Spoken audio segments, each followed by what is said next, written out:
नमस्कार साथियों। आज मैं आपके सामने कुछ महत्वपूर्ण मुद्दे लाया हूं जो आपके लिए, आपके आने वाली पीढ़ियों के लिए, आपकी जनरेशन के लिए, युवा पीढ़ी के लिए बहुत महत्वपूर्ण है।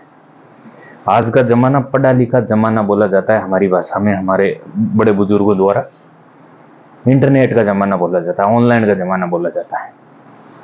तो आज के जमाने में आप अपनी ग्राम पंचायत से, अभी कुछ टाइम बाद में राजस्थान में ग्राम पंचायतों के इलेक्शन है। 3443 नई ग्राम पंचायतों का गठन किया जा रहा है राजस्थान में। अब लगभग 14,000 के आसपास ग्राम पंचायतें हो जाएगी राजस्थान में, पहले 11,000 थी। अब मैं ये कहना चाह रहा हूं आप सभी को कि जब ऑनलाइन का जमाना है, आप एक एजुकेटेड हो, आपने वोट दे दिया, ग्राम पंचायत का चुनाव करवा दिया, तो आपके ग्राम पंचायत में क्या क्या कार्य हुए हैं उनकी जानकारी आपको होनी चाहिए। आज के जमाने में भी आपके पास अगर ये जानकारी नहीं है तो फिर आप सरकार को ये नहीं कह सकते कि हमारे गांव में विकास करवाया है या नहीं करवाया है, क्योंकि ग्राम का विकास सिर्फ ग्राम पंचायत ही करवा सकती है।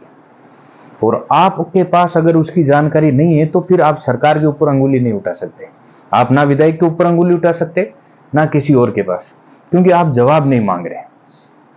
तो आपका लोकतंत्र में रहने का फिर फायदा नहीं। इससे अच्छा आप फिर राजतंत्र में चले जाएं। ग्राम पंचायत की जानकारी लेने के लिए राजस्थान में ई ग्राम स्वराज नाम का पोर्टल है, वहां से आप पूरी ग्राम पंचायत की पूरी जानकारी ले सकते हैं।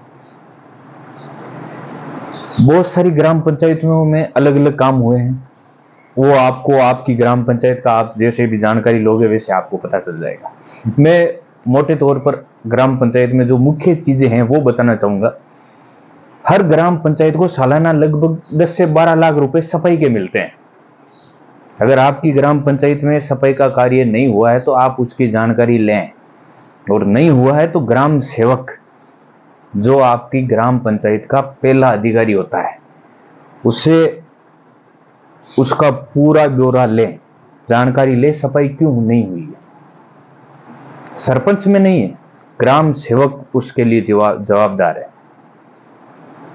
उसके बाद अभी पहले तो पता नहीं क्या क्या कार्य होते थे, अभी एक नया कार्य स्टार्ट हुआ है, खड्डा सोखता। जो गंदा पानी होता है उसको सोखने के लिए ग्रामीण एरियो में थोड़ी थोड़ी दूरी के बाद खड्डे बनाए जाते हैं, उनमें वो गंदा पानी डाला जाता है ताकि वो पानी सोख जाए। अगर ये कार्य आपके हुआ है या नहीं हुआ है, आप अपनी ग्राम पंचायत में जानकारी प्राप्त करें।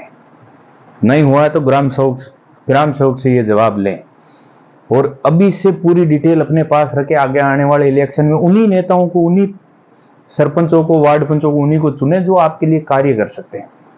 और मैं तो कहना चाहूंगा ज्यादातर युवाओं को मौका दें, ऐसे बुजुर्गों को मौका नहीं दें जो ये सोच रखते हैं कि बस एक बार जीत गए ओके।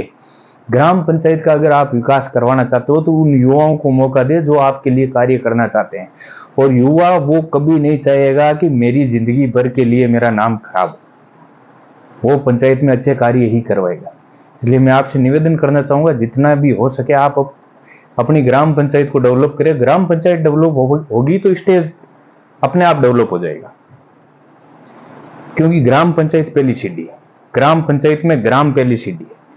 तो सारी की सारी जानकारी आप अपने पास रखें, और आने वाले इलेक्शन में एक लोकतांत्रिक व्यवस्था का एक मजबूत चुनाव आपके द्वारा होना चाहिए। एक मजबूत सशक्त लोकतंत्र के लिए एक स्वस्थ चुनाव ये आपके लिए होना जरूरी है। इसी से आपका विकास होगा, इसी से आपकी ग्राम पंचायत डेवलप होगी। सरकार भले ही कितनी योजनाएं निकाल ले, लेकिन आपको अगर जानकारी नहीं होगी तो वो योजनाएं आपके लिए कोई काम की नहीं है, आपकी पंचायत के लिए कोई काम की नहीं है। इसलिए मैं आपसे कहना चाहूंगा, आप अपनी पंचायत के लिए सारे के सारे कार्य पूरे तरीके से पूरे ग्राम स्वराज ऐप से डाउनलोड करें, या कैसे भी करके आप उनकी जानकारी रखें, और वो जानकारी ग्राम सेवक से साझा करें। ग्राम सेवक से पता करें ये कार्य हुआ है या नहीं हुआ है। आप खुद पता कर सकते हैं ये चीजें, कितना पैसा लौट हुआ, कितना नहीं हुआ है, क्या कार्य हुआ है, क्या अभी प्रोसेस में चल रहा है, ये आप ही के ऊपर जिम्मेदारी है। और आने वाली व्यवस्था को आपको चुनना है। आप कैसे चुनते हैं ये आपके ऊपर निर्भर करता है। सारी की सारी ग्राम पंचायतों का गठन होने वाला है। मैं नागौर जिले से आता हूँ। नागौर में 89 ग्राम पंचायत नहीं बनेगी, 4 पंचायत समितियां नहीं बनेगी।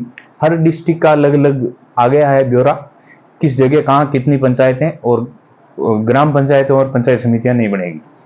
इसलिए आप भी अपनी ग्राम पंचायत का ध्यान रखें और जल्दी से जल्दी, जितना जल्दी हो सके, यह सेशन लगभग खत्म हो चुका है, सारे सरपंचों का कार्यकाल खत्म हो चुका है। आप उनकी जानकारी लें और ग्राम सेवक से जवाब पक्का मांगे, क्योंकि गांव का पूरा एडमिनिस्ट्रेशन उसी के पास होता है। पूरा ग्रामीण अधिकारी वही होता है जिसके पास सारे कार्य की जिम्मेदारी होती है, और आप उसके ऊपर एक्शन भी ले सकते हैं। इसमें पंचायत सरपंच का हाथ नहीं होता, ग्राम सेवक का मुख्य हाथ होता है, क्योंकि वही सरकार को सारी योजनाओं के बारे में भेजता है। आधे सरपंचों को पता भी नहीं है कौन सी योजनाएं कैसे चल रही है। ग्राम सेवक ही ज्यादातर योजनाओं को क्रियान्वयन करवाता है। जितनी भी योजनाएं हैं उनकी जानकारी लें और ग्राम सेवक से जवाब अवश्य मांगे। और मैं कहना चाहूंगा, स्वच्छ भारत अभियान चल रहा है, उसके तहत हर ग्राम पंचायत को सालाना 12 लाख रुपए मिलते हैं। तो आप ग्राम सेवक से जवाब जरूर मांगे कि हमारी ग्राम पंचायत के 12 लाख रुपए कहां कहां लगे हैं, कौन सी स्वच्छता आपने दिखाई है। गांवों में नालियों में ऐसे ही पानी घूम रहा है, रोडों पे ऊपर पानी ऐसे ही घूम रहा है, उसकी जानकारी आपको लेना जरूरी है। अगर आप एक ग्राम पंचायत के नागरिक हैं, अपने आप को भारत का एक मजबूत नागरिक कहते हैं, तो आपको यह जानकारी होना जरूरी है। धन्यवाद। राम राम।